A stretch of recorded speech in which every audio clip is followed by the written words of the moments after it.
Hey folks, Real Honesty with Jarmethlin. I'm Jarmethlin. This is the 7th part of my top 100 least favorite horror movies list. Where now, well, like I said in the previous two videos, the rants will get a lot more biting. And in all honesty, we're getting down to some of the movies that are really shit. So, I may possibly cover less movies in each subsequent video, because I may get to where I'm just ranting and saying that it sucks and why it sucks and everything. So I hope you guys stick around for this. I'll probably end up doing about 3 more videos after this, unless I just totally blitz through a lot of the list. Because I'm trying to go between 20 and 25 minutes for these. So anyway, I just hope you enjoy. So let's continue. You guys have already watched videos up to this point, so you know where this is going. And a lot of you probably can guess what's number 1 and number 2, because I have talked about them before, about how much I hate the movies. But here we go. Before we get to that, still got 33 more movies to do. Number 33, I'll always know what you did last summer. Well, I know what you did last summer was fun. I still know what you did last summer was, well, shit. But I'll always know what you did last summer had almost nothing to do with the previous two. It was weird. The killer looked very cheap and very ridiculous. The story did not tie in at all to the previous 2 movies. None of the cast was recognizable. I mean, I can't think of anybody that I recognize from any movie except maybe to say, oh yeah, I recognized her in that one stupid Netflix movie or something like that. Now, everybody's got to start somewhere, and I totally understand that, but this was so goddamn cheap. And I didn't expect something to be like, I didn't expect them to sink like $10-12 million in this movie, but if it's like $3-4 million, you can't do better than this. I mean, for all intents and purposes, it could have been $1 million, and this may have been the best they could do, but the kills were cheap, the acting was dirt cheap, the sets were cheap, the story was just so bad. The killer, whoever it turned out to be, it wouldn't have mattered, rather, whoever it turned out to be, because the storyline was crap. This, one of the worst in any kind of series of movies. I mean, like, you got your Nightmare on Elm Streets and your Friday the 13th and your stuff like that, but this was shit. I mean, it's like, I don't know whatever people did last summer. I don't know why it's so important. I don't know why the killer waited a damn year. Or waited, even a few months. I mean, hell, I would have gone right after the people that wronged me or whatever. But they didn't, and it was shit. It was just absolute shit. Number 32, Poltergeist 3. Hey, thought some idiot, some jackass that should have never been allowed to be in Hollywood again. Let's take the fun, if not overblown nature of the first movie. Then let's take the ridiculousness of the second movie. Let's put it in the blender. Let's mash it up. Let's throw it out the window. And then let's create something with weird mirrors in a weird hotel where it's like very, very 80s schlock. I think this was done in 1988. And unfortunately, this marked the last film the girl to play Carol Ann was in. I don't remember the exact circumstances of her death, but I know she unfortunately died at a very young age. So I'm not going to focus on that. It just was unfortunate that she died so young. But this was like one of those where it tried to be gimmicky and different and like, oh, hey, it's gonna like just throw shit at you like, oh, you think you're in this realm, and no, you're really in this realm. Oh, this ghost can't get you here. Oh, wait, it can. And it was just bad. It was like the weirdness of like water and mirrors and stuff like that. It made no sense. It made absolutely no goddamn sense. And it stretched on forever. And I mean, like, any of the horrifying instances were not horrifying at all. The cast was absolute dog shit. The movie by this point, the series by this point had just jumped the shark. Of course, Poltergeist Legacy, I believe, is the TV series name. It was ridiculous, but at least as a TV show, you understood. This, I don't understand how in the world this got greenlit. Because it was a terrible idea. The whole hotel setting was weird. Or apartment complex setting was weird. It was bizarre. It was bizarre and unusual. And that's not usually a bad thing for horror movies, but nothing was scary about it. It was overly gimmicky. It was overly weird. It was overly like, okay, we're getting into the late 80s. I think Hellraiser had just come out. I think Hellraiser came out in 87, if I remember right. And this came out in 88. 88, 89. And this was one of those where it's like, okay, we're going to try to top it with, being goofy, over the top horror and deal with parallel dimensions. And look, ghosts may come from another dimension, demons may come from another dimension, whatever. But the way they did it here, my God, this wasn't scary. This was an exercise in goddamn torture. Number 31, Ouija board experiment 2, the Ouija resurrection. The Ouija experiment 2, the Ouija resurrection. The Ouija experiment wasn't very good, neither was Ouija. But the Ouija experiment wasn't necessarily good, but it was a nice, cheap little horror movie that had to do with people. Oh, you better say goodbye to the board, or otherwise the board will get you. Or maybe you could not play with a goddamn Ouija board. I mean, I don't believe in a whole lot of shit as far as, like superstition and stuff like that, but I had a buddy that actually played with a Ouija board. Actually, it was a few people at a party. I saw that they busted out the Ouija board before they even started playing. I said, dude, I'm out. I left their apartment. One of them ended up in the hospital because they said that somebody was trying to get them. But nobody was trying to get them. They created in their own brain, or I think they did. The bottom line is, though, is what I said was far more interesting than the Ouija experiment 2, where actually it took the cast from, I think most of the cast from the original Ouija experiment, and made it like that movie was actually just, was just reality TV, and that actually these people were all fine. And that they were doing a little PR thing and a little meet and greet with various people. And then it's at this weird theater where the venue and this stuff's being held, and then people play with a Ouija board, and a demon gets released, and a demon kills people in the stupidest ways, and it's so fake and it's so ridiculous. And no one cared about any of these people. No one cared about any of these damn people at all. It was absolute bullshit. It was just bullshit watching this from bell to bell, from beginning to end. I mean, look, I'm sure the cast tried. I'm sure they did. And no one was really horribly unlikable, but it's like, okay, we have this central location. Let's leave this location and just go out the door. Oh, the doors are locked. You just bust the door down. That's the thing, is, see, some movies can create a foreboding sense of, or a sense of foreboding, a sense of, okay, I can't, it's like, we can't escape. We are trapped.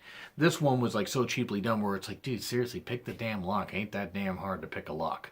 It really ain't. You know what you're doing. Sorry, little insight. Really ain't that hard to pick a lock if you really want to.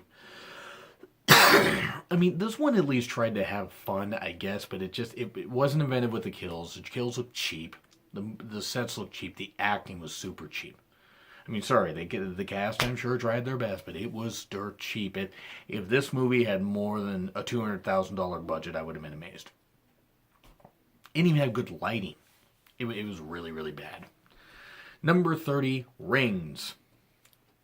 The Ring, well, I mean, the original Japanese version was great. The U.S. version was great. Had Naomi Watts in it. Naomi Watts is beautiful and a good actress. Actually, a really great actress, quite frankly. That one was good. Even Brian Cox died, when he electrocuted himself in the bathtub. Hooray! Nothing against Brian Cox. But then it had The Ring 2. Not Electric Boogaloo. This was not so good. And then Rings. And Rings is supposed to be like, okay, the tape has gone viral and is affecting people. And Samara's like infecting everybody's brains if they watch this. And there's a way to beat it, but you gotta beat it this way, and you gotta make somebody watch it, and you gotta pass it on to somebody. It's bad. It was almost like It Follows, which did make an appearance earlier in the countdown, but way, way, way, way, way, way lower. The problem with Rings, the whole thing with the plane was ridiculous, where, people were suddenly the video pops there. It's like Rings viral, like VHS viral, which actually makes an appearance later. Rings, no scariness. Vincent D'Onofrio was in it. Both of him. I mean, look, I don't know if he's had health issues, but God, the guy's getting so big. Literally. I mean, he's a good actor. Plays a creepy role really well, but it's like the movie was going backwards as far as saying, okay, you were this person's father, you were Samara's father, this kind of stuff. It just, the way they did the storyline was overly layered, yet very simple. And none of the scares were there at all. I mean, I watched this with one of my best friends. Opening day, it was like 10:15 in the morning. Went all the way to Monroe, which for any Washington peeps know, that isn't too far away from Marysville, but it was a couple cities over. We were the only ones in the theater. So we just started launching comments at it. I mean, within the first 10 minutes, it's like, okay, this is shit. This is just shit. I'm sorry, that's under my nail. I just can't. I remember watching it. It's like, I mean, I did a review of it, and you guys can check it out if you want. At least I think I did a review of it earlier in the year. I've done a lot of videos, so I might have forgotten. But yeah, Rings was just really bad. So feel free to check out that review. By the way, I'm actually going to move on from this to another one that I've done a review of, so I'm going to keep this short. Bye Bye Man. The girl who played the clairvoyant, or the girl who could see spirits. The brunette, I believe her name was, I believe her actress name is Jenna Cannell. Sorry if I get that wrong. She was good. Beautiful girl. Beautiful woman. Hopefully she gets some good roles from here on. But Bye Bye Man had the feel of a movie that literally sat on the shelf for a while, and we're like, okay, better release it. And it got released in January, and it's just, you're not supposed to say the guy's name or the creature's name, or otherwise it comes for you. This guy like shoots up a neighborhood in the beginning and shoots himself or gets killed, or it doesn't really matter. A lot of the violence for PG-13 gets, left off screen, which is kind of ridiculous. But yeah, don't think it, don't say it, don't think it, don't say it, don't think it, don't say it. Yeah, don't think was pretty much the operative term of this movie. I mean, at least from the... Look, I'm sorry, the director and the writer may have tried the best they could. Maybe there was a better written movie. Maybe there was a better screenplay in this. But it wasn't good. Yeah, Bye Bye Man was bad. But check out my review of that. And also I did do a review of Rings. I just remembered. So go ahead and check those reviews out. If you want a little more in-depth take on it. Number 27, Jaws the Revenge. Hey, sharks can actually hunt you down and actually target you and literally go across countries to get you. At least according to this movie. I mean, you have Mrs. Brody, who's being targeted by a shark after her son gets his arms eaten off, which actually is a pretty cool thing. I mean, it's ridiculous. I mean, it's like, why in the world would he be out on the water after sharks have tried to kill his kill his family for a while. But Jaws the Revenge, it went about as well as Freddy's Revenge. It just wasn't good. It's like, you had Mario Van Peebles in it, who isn't a bad actor by any stretch of the imagination, but it was silly because it's like, oh, this vicious shark is here, let's go after it. Because that's worked out so well. And the goofiness of the finish of the movie, it's like, somehow mystery explosion happens and the shark blows up. It's like, how exactly did that happen? It was bad. Jaws the Revenge was really, really bad. I mean, I'm sorry. It just this movie was just so draining and so pathetic, and it was weak. It was a weak-ass movie. I mean, I'm sorry. It was just really, really bad. So, now we move on to number 26, Pulse. Hey, if your cell phone starts activating demons and spirits that actually want to, kind of get into the real world, would you keep using your cell phone when you were told not to? Probably, because we're all addicted to our cell phones. But back in, like, the early 2000s, This was based on another Japanese movie. And I'm sorry, the Japanese version was better. There are a couple times where the US version has almost matched the Japanese version. In my opinion, the Ring US version is better than the original Japanese version by about that much. And that's nothing against the Japanese version. Pulse, however, it had Kristen Bell in it, and spirits are trying to get through technology to get back into the world of the living. So they suck the life out of people and kill them to gain their life. Messy. It's messy, for lack of a better word, but like near the end, it's like, okay, it seems like everybody's getting away, or like the last few survivors are getting away. Girl answers her cell phone. Spirits, all I get up there. I mean, sorry, they don't do that. like they got coconuts on the side of their heads.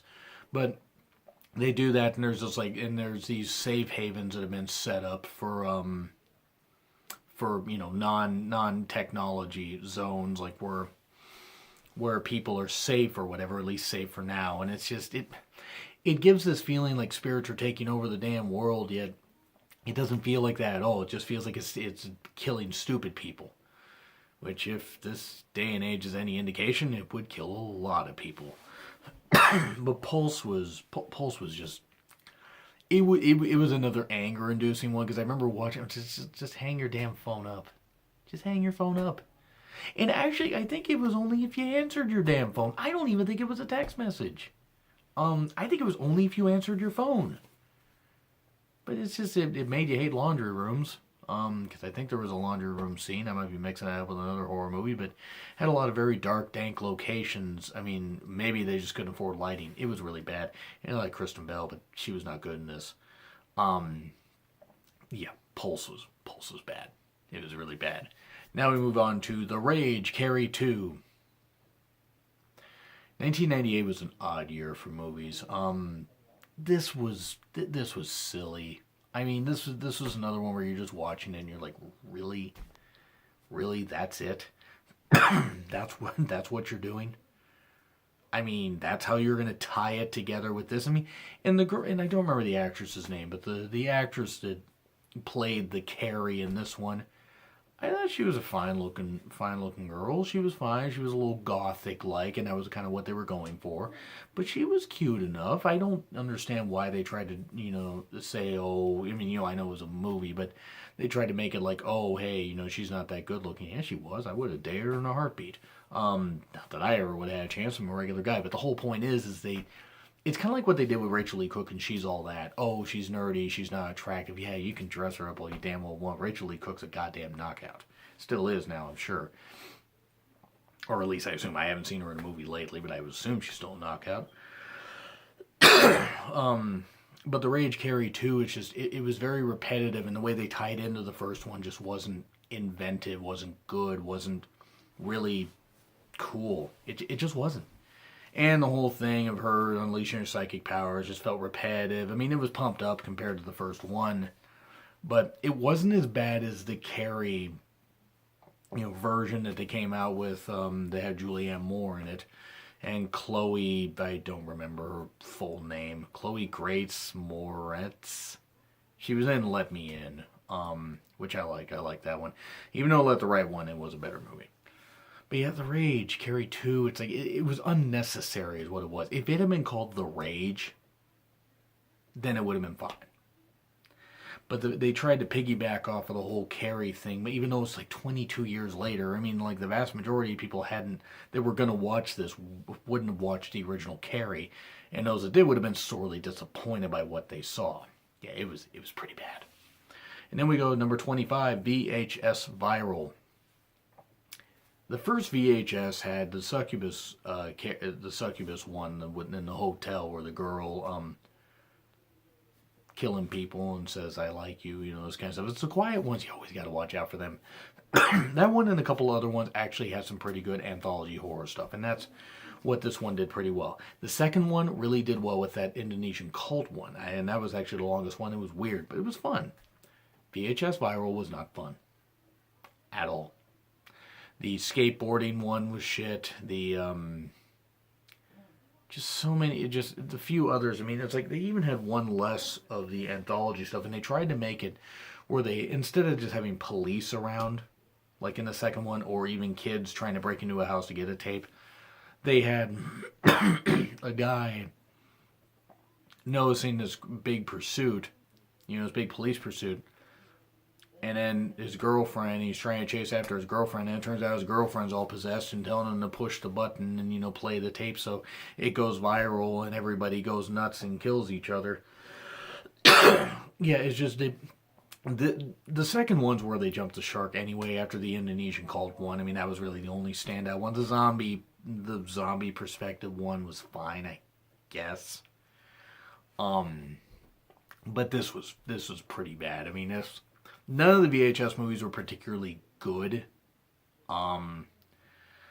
but this one VHS Viral there was not one good short in it, and I think there were only 3. There might have been 4, but I might be just thinking of the fact they had 3 movies. They had 3 short movies, and then you had the storyline wrap around I just told you about with the guy and his girlfriend.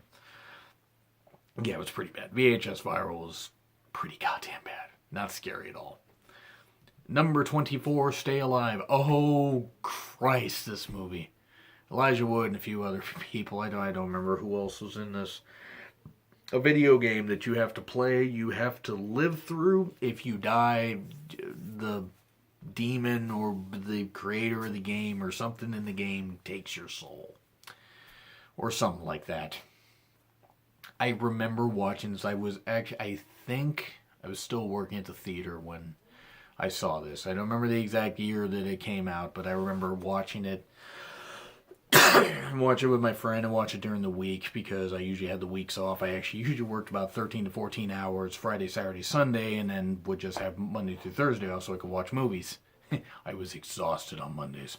But anyway, can't do that now. I mean, I could do it in my 20s, can't do it in my 30s. But Stay Alive, the game looked cheap. I mean, and then granted, I didn't expect them to put like millions of dollars into the video game, but the game looked cheap. Deaths were not inventive at all. None of the characters were any good. It's like Elijah Wood was in The Faculty, which was a damn good, fun little horror movie. I'm not saying the greatest ever, but it was a fun little horror movie. This was not. This was like, it's like, okay, it was irritating. It was like a few other, it's like this one other internet-based movie that I'm going to talk about here in probably on the next show, but Stay Alive, you're watching it and you're just like, okay, like, video games can kill you.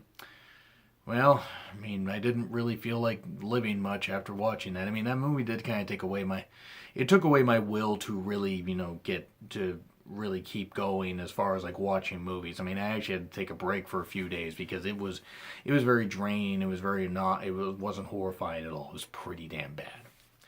So that's actually where I'm going to leave this off. I've decided, so I've got 23 more movies to do, so probably 3 more shows.